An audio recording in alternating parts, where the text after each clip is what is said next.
Well, hello, hello, hello. I'm going to share a news article that is a little alarming.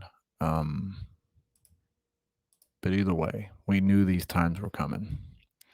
A Pennsylvania pro life activist arrested by the FBI charged with assaulting clinic escorts.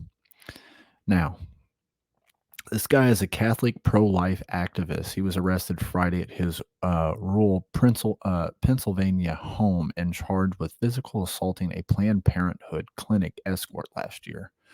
Mark, I don't know how to pronounce his last name, but we'll just call him Mark, 48 years old, from Pennsylvania, is a co founder and president of the King's Men, a Catholic ministry that aims to spiritually mentor young Catholic men.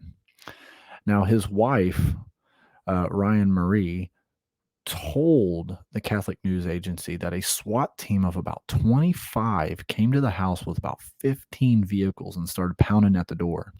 They said they were going to break in if he didn't answer. And they had about 5 guns pointed at my husband, myself, and basically at my kids, she had said. The spokesperson with the Philadelphia office of FBI pushed back against the SWAT team claim, telling Fox News Digital there are inaccurate claims being made regarding the arrest of Mark. No SWAT team or SWAT operators were involved. FBI agents knocked on Mr.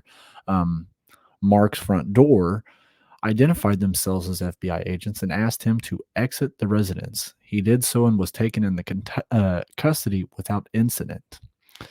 Now, the spokesperson did not respond to the follow up question from Fox News Digital regarding the accuracy of the report about 25 agents were there. So they basically dodged this question. The U.S. Attorney Jacqueline C. Romero announced Friday that Mark had been charged by their office with violation of a Freedom of Access to Clinic Entrance called FACE Act. The law makes it a federal crime to use force with intent to injure, intimidate, or interfere anyone that is trying to go into the healthcare place. The persecutor said that he had assaulted a 72-year-old man identified as BL outside in October 13th of 2021. According to the Justice Department press release, BL was attempting to escort 2 patients exiting the clinic when a defendant forcefully shoved BL to the ground. In a second incident, he is accused of verbally confronting BL and forcefully shoving him to the ground outside the Planned Parenthood, causing injuries that required medical attention. Now, I might add, later, this charge was dropped. But down here, the guy's wife had told the LifeSite News that her husband drove 2 hours south every Wednesday to speak outside the abortion clinic for 6 to 8 hours at a time, and at times would bring their 12-year-old son. She contended that her husband had shoved a man who had gotten into the personal space of their son and said obscene things. She told the outlet that the man tried to sue her husband, but the district court in Philadelphia threw out the case earlier this summer, and it was picked up again by the Garland's Department of Justice. Fox News has reached out to the DOJ for comments. If convicted, this man can serve 11 years in prison, 3 years of supervised release, and fines up to $350,000. I'm not too certain 100% what's going on with it, but either way, we have got to definitely keep our eyes alert to when we're witnessing Christ. We have to keep our eyes alert to everything around us at all points in times. Things are really getting dicey. To me, if the courts had thrown it out, there must have not been any validated information to prove that this man was guilty. And the fact that it was brought up by the DOJ and the Biden administration X amount of months later to pursue him. And we kind of know the ideology of their really trying to push abortion is a healthcare act. Either way, I will say this as a person that ministers in the streets, I do not condone violence whatsoever. I've had people threaten my family and even me, and we choose to walk away. And if I get punched in the face or I get shot or killed, that's just what happens. I would be a martyr for Christ. So, that being said, I don't condone any violence. And it's why I'm very leery about letting children come with me. A few times I've let my children come to certain things, but I pray on it and I weigh on it and know where I'm going, what side of town. Um, with as big as the abortion talks have been lately, when me and my wife went, that was one thing we refused to let children come to because we knew that things would get dicey, and they did.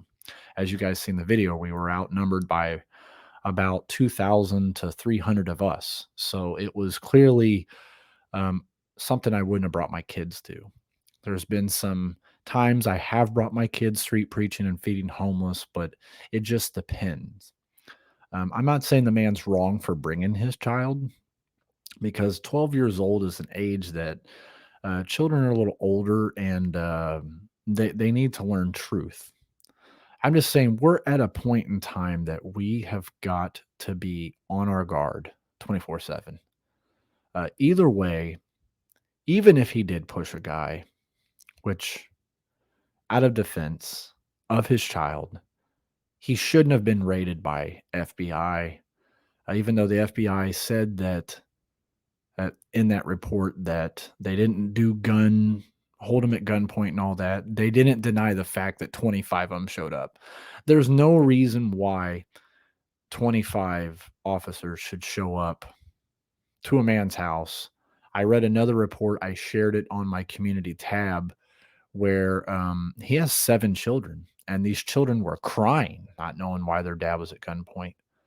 Um, the way I'm just going to put it is if whatever side's lying about the accusation, God will handle it.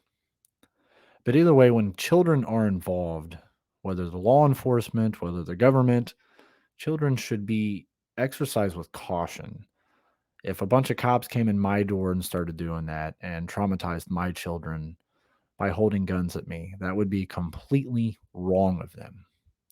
So, all I got to say, my brothers and sisters, is pray for this family um, because these children are without a father right now, a father that goes to abortion clinics and tries to preach life. And I give him props for that because preaching life is something that needs to be done in today's era, especially since they are pushing this agenda so much since Roe v. Wade was overturned. So may God bless you all. Keep your heads up and much love.